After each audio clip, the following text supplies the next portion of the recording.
नमस्कार, जोहार। झारखंड देख रहे हैं आप और मैं हूं आप सबके साथ सोनाली सिंह। बड़ी खबर रामगढ़ से, जहां सीसीसीएल अरगड़ा एरिया के रेलीगढ़ा कोलियरी में कोयले के भंडार में आग लग गई। आग को बुझाने का प्रयास प्रबंधन की ओर से देर से शुरू किया गया। बताया जा रहा है कि रेलीगढ़ा कोलियरी में आउटसोर्सिंग से निकाले गए कोयले के डिपो में 2 दिन पहले आग लगी है। इस आग से डिपो में पड़े करीब 45,000 टन कोयले के भंडार में भी आग लगने की आशंका जताई जा रही है, जिससे सीसीएल को करोड़ों का नुकसान हो सकता है। आपको बता दें कि कोलियरी में विवाद की वजह से 22 अप्रैल से कोयले का उत्पादन बंद है। वहीं प्रबंधन डिपो में पड़े कोयले को हाईवा और ट्रक के जरिए उठाकर दूसरी जगह पहुंचाने में जुटा है। कोयला को स्टॉक में आग करा करके जो है। और रामगढ़ से हमारे सहयोगी जावेद खान जुड़ चुके हैं फोन लाइन पर। जावेद, सबसे बड़ा सवाल ये है कि 2 दिन पहले से ये आग लगी हुई है, तो आखिर प्रबंधन ने आग बुझाने में इतनी देरी क्यों की? जी, दरअसल मैं बताना चाहता हूँ कि अरगड़ा एरिया का ये रेलीगढ़ा कोलियरी है, जहाँ पर आउटसोर्सिंग के माध्यम से कोयले का उत्पादन होता था। लेकिन यहाँ 22 अप्रैल से कोयले का उठाव उत्पादन दोनों बंद है और बताया जा रहा है कि यहाँ जो स्टॉक है वहाँ 45,000 टन कोयला पड़ा हुआ है, उसी में ये आग लगी है। दरअसल मजदूरों ने या प्रबंधन को इस बात की सूचना दी थी।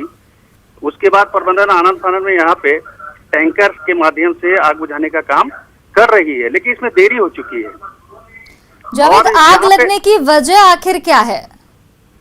दरअसल आग लगने का वजह अभी सामने नहीं आ सका है। स्टॉक पड़ा रहता है, उसके बाद उसमें आग लग ही जाता है, लेकिन प्रबंधन पल्ला झाड़ रहा है कारण बताने से। और अभी यहाँ हाईवा लगाया गया है, पोखरेन लगाया गया है और उससे कोयले का उठाव किया जा रहा है। लेकिन बताया जा रहा है कि इस आग की चपेट में 45,000 टन कोयला आ सकता है, तो कितने के नुकसान का अनुमान है? तो फिलहाल इसका तो अनुमान अभी लगाना बाकी है। तो सीसीएल के अधिकारी वहाँ आग बुझाने का प्रयास कर रहे हैं और उसके बाद ही इसके बारे में पता चल पाएगा कि कितने कोयला का नुकसान आग से हो चुका है। बिल्कुल जावेद, आपका बहुत बहुत धन्यवाद इन तमाम जानकारियों के लिए।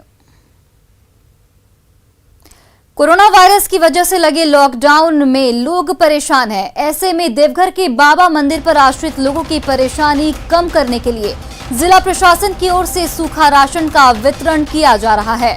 इसमें तीर्थ पुरोहित समाज के साथ ही मंदिर के आसपास के छोटे दुकानदार को सहायता दी जा रही है। आपको जानकर हैरानी होगी कि जरूरतमंदों की लिस्ट में झारखंड के पूर्व मंत्री राज पलिवार का भी नाम शामिल है। इस लिस्ट में शामिल होने से तीर्थ पुरोहित समाज के साथ ही खुद पूर्व मंत्री भी अचरज में हैं। जब लाभुकों के मापदंड के बारे में मंदिर प्रशासन से पूछा गया तो मोहल्लावार जांच के बाद ही लिस्ट बनाने की बात कही गई। वहीं मंदिर प्रबंधन की गलती सामने आने पर राज पलिवार ने कहा है कि उन्हें सूखे राशन की जरूरत नहीं है और उनके हिस्से का राशन जरूरतमंदों को दे दिया जाए। और ये यूपीए की सरकार है, यानी उल्टा पुल्टा सरकार। तो उल्टा पुल्टा सरकार में इस प्रकार के उल्टे पुल्टे काम होते रहते हैं। ये इस सरकार का काम करने का तौर तरीका है। ये एक वानगी है कि जिसका नाम, जिन जरूरतमंदों का नाम खाद्यान्न सूची में होना चाहिए, उनका नाम उन लोगों ने दर्ज नहीं किया है और जिनका नाम दर्ज नहीं होना चाहिए उनका नाम दर्ज किया है। यह सरकार के काम करने का एक वानगी है। ये उल्टा पुल्टा सरकार है, सब काम ये उल्टा पुल्टा कर रही है। इसी कारण से उस सूची में मेरा नाम भी दर्ज हो गया है। मैं फिर से निवेदन करता हूं कि मेरे हिस्से का अनाज जरूरतमंदों को दे दिया जाए। और देखिए, बोकारो के पिंक नारायणपुर थाना क्षेत्र के धवैया गांव में महिलाओं से 20 लाख रुपए ठगी करने का मामला सामने आया है। गांव के ही रहने वाला लखीराम मांझी महिला समूह की महिलाओं से करीब 20 लाख रुपए ठगकर फरार हो गया। इस मामले का खुलासा तब हुआ जब लोन देने वाले बैंक के अधिकारी उन महिला समूह के सदस्यों से लोन की राशि वसूली करने के लिए गांव पहुंचे। शातिर ने लोन माफ कराने के बहाने महिलाओं से स्वैप मशीन में अंगूठा लगाकर सभी का पैसा निकाल दिया और जब इसका खुलासा हुआ तो सभी के पैरों तले जमीन खिसक गई। 1 लाख रुपया हम दिला देंगे और 10,000 रुपया 20,000 रुपया 20,000 रुपया दिए करीब 13,000 कितना होगा 35,000 हुआ और वो 2,000 रुपये पहले हम दिए 35,000 हुआ। तो इतना लेकर के वो फरार हो गया और अभी तक कोई पता नहीं है। और बोकारो से हमारे साथ मृत्युंजय जुड़ चुके हैं ज्यादा जानकारी के साथ। मृत्युंजय, जो आरोपी ठगी है वो फरार चल रहा है, पुलिस की तरफ से क्या जानकारी सामने आ रही है, कब तक गिरफ्तारी संभव है? देखिए, मैं आपको बता दूं कि जिस तरह से महिलाओं और महिला समूह के लोगों से जिस प्रकार से लखीराम मांझी ने 20 लाख रुपए की ठगी की है और वो फरार है, पुलिस अभी फिलहाल इस मामले की जांच कर रही है। लेकिन जिस प्रकार से महिला समूह के को ग्रामीण क्षेत्रों में जिस प्रकार से इस पर ठगी का शिकार इस व्यक्ति ने बनाया है, कहीं ना कहीं ये बड़ा सवाल है कि क्या माइक्रो फाइनेंस कंपनी वाले लोग जिस तरह से लोगों को जिम्मा दे रहे हैं, लोगों से पैसा वसूली करने का जिम्मा दे रहे हैं, कहीं ना कहीं लखीराम मांझी भी इन लोगों के साथ कहीं ना कहीं मिला हुआ था, जिस कारण इतनी बड़ी घटना को वो अंजाम देकर फरार हो गया। अब ये बड़ा सवाल है कि आखिर पुलिस इसको किस प्रकार से हैंडल करती है, क्योंकि जिस प्रकार से उसने गांव में पंचायत में अपने नाम को भी बदलने का दबाव डाला, खस्सी भात लोगों को खिलाया, तो ये बड़ा सवाल है कि आखिर इसके सहयोगी कौन है, इसको साथ कौन दे रहा है। पुलिस को इसकी गहराई से जांच करनी होगी, क्योंकि सभी गरीब लोग हैं और माइक्रो फाइनेंस से लोग पैसे लेकर छोटे मोटे घर का निर्माण करते हैं। आपको बता दें कि अभी वर्तमान समय में जो प्रधानमंत्री आवास बन रहे हैं उसमें भी माइक्रो फाइनेंस से लेकर लोग ऋण लेकर और घर बनाते हैं। ऐसे में बड़ा सवाल है कि पुलिस इस पर जल्द कार्रवाई करे और न्याय दिलाए। जी मृत्युंजय, आपका बहुत बहुत धन्यवाद तमाम जानकारियों के लिए। और देखिए, इसी बीच रांची से एक बड़ी खबर सामने आ रही है। डीसी से मिलने पहुंचे प्राइवेट स्कूल के प्रिंसिपल, ट्यूशन फीस छोड़ अन्य फीस नहीं लेने का मामला है। वहीं डीसी के आदेश का प्राइवेट स्कूल लगातार विरोध कर रहा है। कोरोना को देखते हुए डीसी ने इसका आदेश जारी किया है।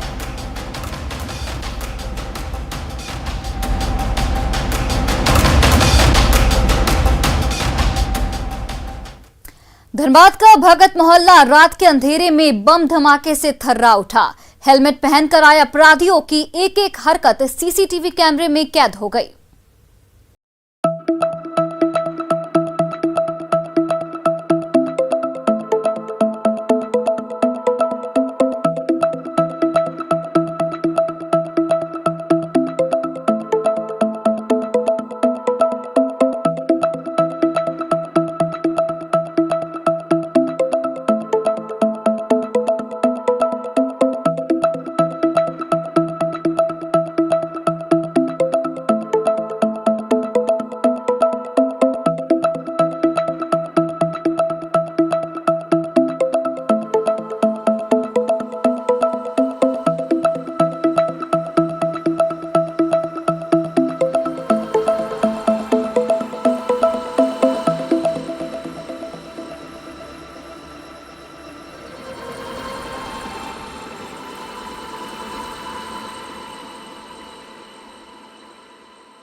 होता है, उसकी आवाज दूर दूर तक फैल जाती है। लास्ट में एक बम वो हमारे दरवाजे पर मारा है, जिससे वो जो भी हो कि वो छोटा ग्रेनाइट टाइप का बोल दीजिए कि वो सीधे मारा तो हमारे घर दरवाजे पर लगा, जिससे हमारे घर की सारी शीशे दरवाजे के ऊपर जो है वो टूट गए। रात के अंधेरे में बम धमाका करते ही दोनों अपराधी बाइक से रफ्फो चक्कर हो गए, तो ब्लास्ट की आवाज से भगत मोहल्ले में सनसनी फैल गई। तुरंत कतरास पुलिस मौके पर पहुंची। मौके से एक जिंदा बम और कुख्यात शूटर अमन सिंह की ओर से लिखा गया धमकी भरा खत बरामद किया गया। घर के बाहर लगे सीसीटीवी कैमरे के जरिए अपराधी की तलाश की जा रही। अपराधियों द्वारा बम फेंका गया है, इसमें कोई हताहत नहीं हुआ है और दरवाजा का शीशा और खिड़की टूट गया है। रात के अंधेरे में बेखौफ अपराधी कोयला व्यवसायी के घर पर एक के बाद एक बम पर बम फेंके जा रहे हैं। सीसीटीवी कैमरे में कैद अपराधियों की करतूत हर किसी को हैरान कर रही। संजय गुप्ता, न्यूज़ 18, धनबाद। धनबाद में एक तरफ आपराधिक घटनाओं में लगातार बढ़ोतरी हो रही है, वहीं पुलिस अपनी ड्यूटी छोड़ अवैध वसूली में जुटी है। धनबाद के अलखडीहा ओपी प्रभारी रविंद्र कुमार शर्मा का एक वीडियो सोशल मीडिया पर वायरल हो रहा है, जिसमें वे एक व्यक्ति से 3,500 रुपए ले रहे हैं। हालांकि न्यूज 18 इस वायरल वीडियो की पुष्टि नहीं करता। बताया जा रहा है कि एक सप्ताह का कोयला पार कराने के लिए 3,500 रुपए की रिश्वत दी जाती है। अभी कुछ दिन पहले अलखडीहा ओपी के पूर्व प्रभारी का भी वीडियो इसी तरीके से वायरल हुआ था, जिसके बाद उसे लाइन क्लोज कर दिया गया था। हम गरीब आदमी पड़ जाते हैं, हमको झूठ आपको नहीं दे रहे, उसी से पूछ लीजिएगा। हम इसीलिए तो बोले थे कि जाओ दो, कुछ बोलते हैं। गिरिडीह के विख्यात स्टील फैक्ट्री मोंगिया स्टील के टीएमटी प्रोडक्ट के नाम पर ठगी करने वाले साइबर अपराधी को साइबर थाना पुलिस ने गिरफ्तार किया है। डीएसपी और साइबर थाना प्रभारी ने पूरे मामले का खुलासा किया। गिरफ्तार अपराधी अमित कुमार बिहार के नालंदा जिले के कतरी सराय थाना क्षेत्र के कतरडी गांव का रहने वाला है। गुजरात और मुंबई के बड़े उद्योगपतियों को मोंगिया टीएमटी प्रोडक्ट सस्ते दर पर उपलब्ध कराने वाला इस अपराधी ने 3 सिम कार्ड का इस्तेमाल किया था।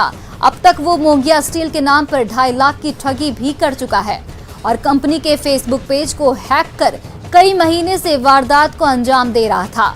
पुलिस उसके नेटवर्क को खंगालने में फिलहाल जुट गई है।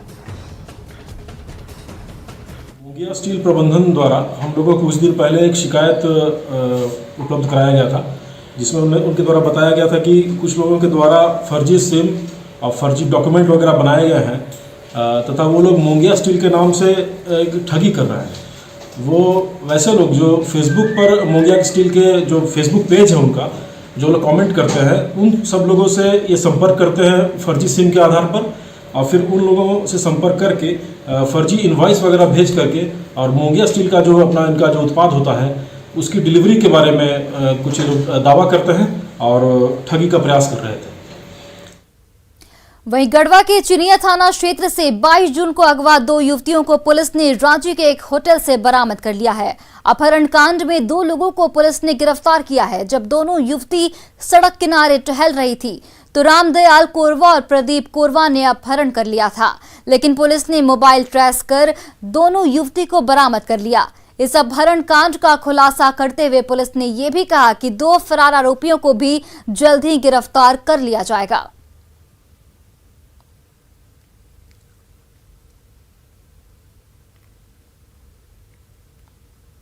चांदनी और उमा देवी नामक 2 लड़कियों का अपहरण किया गया। इस अपहरण के में जो है कांड दर्ज किया गया और कांड दर्ज करने बाद अनुसंधान किया गया। अनुसंधान क्रम में जो है इसमें अपहरणकर्ता करमदयाल कोरवा और प्रदीप कोरवा की गिरफ्तारी किया गया और अपहरिता लड़कियों की बरामदगी रांची से की गई। हजारीबाग के बड़का गांव में पुलिस ने कोरोना गाइडलाइन के उल्लंघन पर मजदूरों को हिरासत में लिया। पुलिस मजदूरों को बस में बिठाकर थाने ले जाने की तैयारी कर रही थी। इसी बीच बड़का गांव विधायक अंबा प्रसाद सामने आई और बस को रुकवाकर बस के दरवाजे पर ही धरने पर बैठ गई। उन्होंने पूरे मामले में मजदूरों के शोषण पर नाराजगी जताते हुए पुलिस के बर्ताव पर सवाल उठाया। साथ ही हजारीबाग डीसी और एसपी से संज्ञान लेने की अपील की। पूरा इनोसेंट है, ये लोग अब प्रोटेस्ट कर रहे थे डिस्टेंस मेंटेन करके।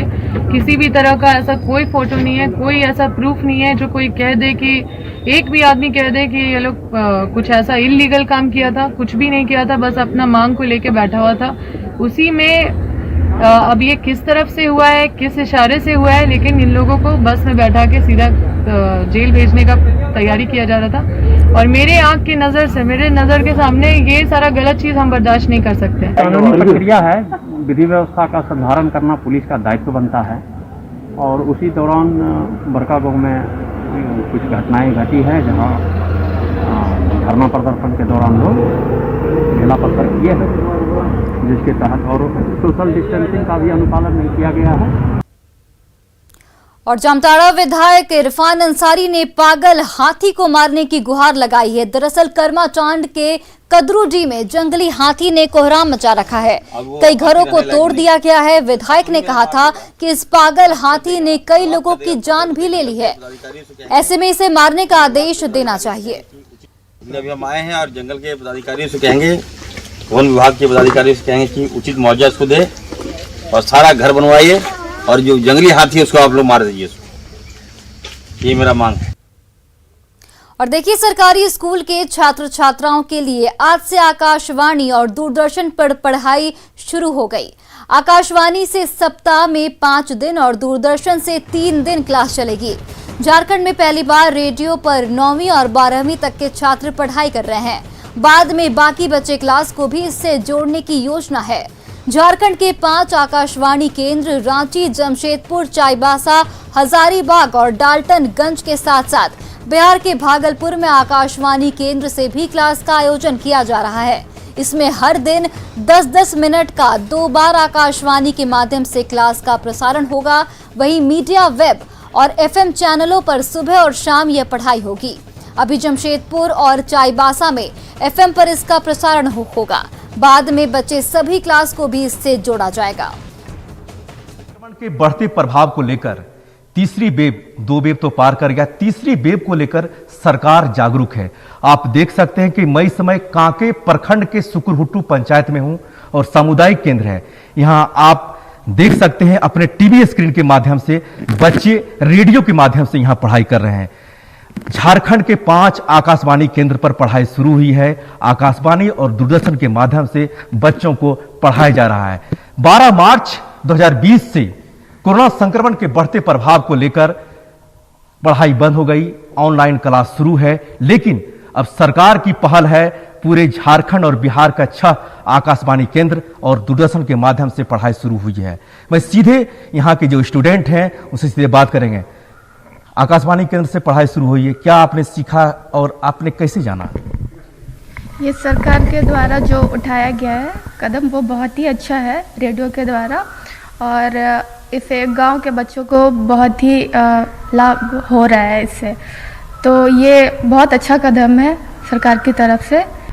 ये बहुत अच्छा है। इससे मतलब जब हमारा ऑनलाइन क्लासेस होता था फ़ोन पे तो उस पर हमको अच्छा से समझ नहीं आता था। जो यहाँ पे ये रेडियो से जो समझाता है वो बहुत अच्छे से समझ आ जाता है। नेटवर्क के कारण ग्रामीण इलाकों में पढ़ाई में अव्यवस्थित हो जाती है। उसी को लेकर के सरकार ने व्यवस्थित ढंग से आकाशवाणी और दूरदर्शन के माध्यम से पढ़ाई की व्यवस्था की है। आकाशवाणी जो है वो हमें रेडियो के माध्यम से तो बहुत अच्छा लगता है। पढ़ाई जो हमें ऑनलाइन क्लास होता है उसमें हमें समझ नहीं आता है, इसीलिए हमें बहुत अच्छा लग रहा है रेडियो से पढ़ के। कई स्टूडेंट से मैंने सुना, अपनी बात रखी। कई स्टूडेंट तो यह कहा कि ग्रामीण इलाकों में हम लोग रहते हैं, नेटवर्क की समस्या है। सरकार की यह अच्छी पहल है कि रेडियो और दूरदर्शन के माध्यम से यह पढ़ाई निरंतर जारी रहे। कैमरामैन संत के साथ निरंजन सिंह, न्यूज 18 रांची। गुमला के हिसर गांव के ग्रामीण सामूहिक रूप से कोरोना का टीका लेकर पूरे जिले के लिए मिसाल बन गए हैं। गांव में करीब 250 लोग रहते हैं। इनमें से कोई भी पढ़ा लिखा नहीं है। उसके बावजूद भी सभी ने कोरोना संक्रमण से बचने के लिए कोरोना वैक्सीन ली है। गांव के ग्रामीण पारंपरिक रीति रिवाज के अनुसार गांव में घंटा बजाकर जुटे। फिर बचे हुए 55 लोगों ने एक साथ टीका लेने का फैसला लिया। इस गांव में ग्राम प्रधान की अध्यक्षता में सभी फैसले लिए जाते हैं, जिससे सभी लोग मानते हैं।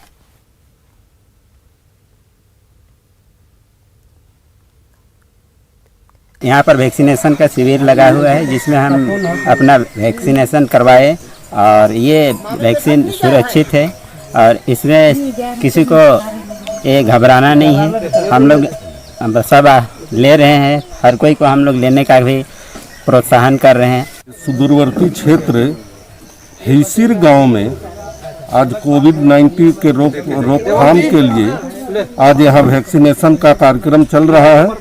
इस गांव में जागरूकता काफी देखने के लिए मिला।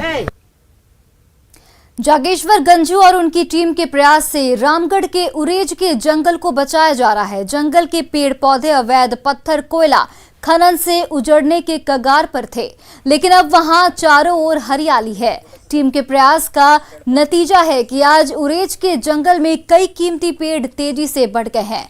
पेड़ों को बचाने के लिए टीम के 15 सदस्य सुबह और शाम पहरेदारी करते हैं।